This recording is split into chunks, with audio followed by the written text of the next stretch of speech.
Pavel, do you agree with the Energy Agency's estimations that it will become one of the dominant sources of energy by 2050?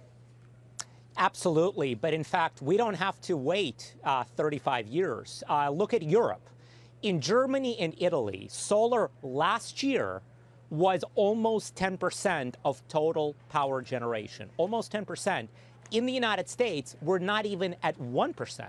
So just for the U.S. to get to where Germany and Italy are today is more than a tenfold increase in the size of the solar market. So, by 2050, I suspect everybody is going to be, far more than 10%, conceivably close to half. But we don't have to, again, wait 35 years. Solar in several major G7 economies today is already close to 10% of the grid.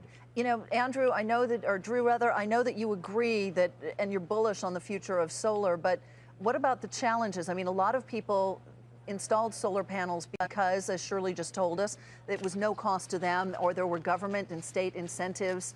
Here in New Jersey, there was a big state incentive for a while. But separate from that, if the consumer doesn't have those types of government incentives, do you think solar can continue to grow? Well, that is, I think, the key of what is intriguing to us at this juncture.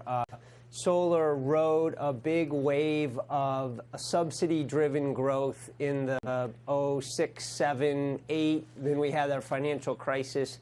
A lot of governments kind of tried to figure out what to do. But what that did was it reset costs dramatically lower.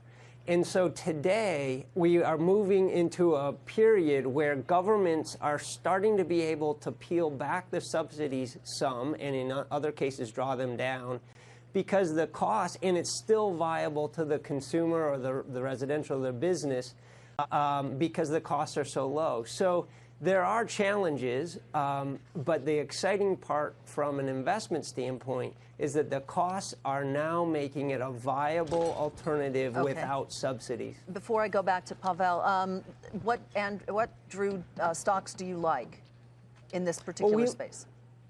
So there's two basic camps within solar. One is the module and cell producers, which are largely, not entirely, but largely dominated by the Chinese. And then there's a new class of company which is focused on the use of those modules and cells. And those are the installers and the system providers. And we think that there may be more long-term viability and value to capture by those installers and the system assemblers and managers. We're seeing a lot of solar stocks today down, and I think some of them may be down as a derivative trade off of GT filing for bankruptcy. That is actually a buying opportunity because, as I said, there's really no connection between the two. So a company like Solar City, and of course you just heard from the representative, I think it is one of the best ways to play the solar story, specifically the downstream solar story, and even more specifically, residential solar leasing, which I look at as one of the most exciting long-term themes, not just in the solar value chain, but in all of clean tech. All right. Residential solar has tremendous room for penetration in the United States. Solar City is the market leader.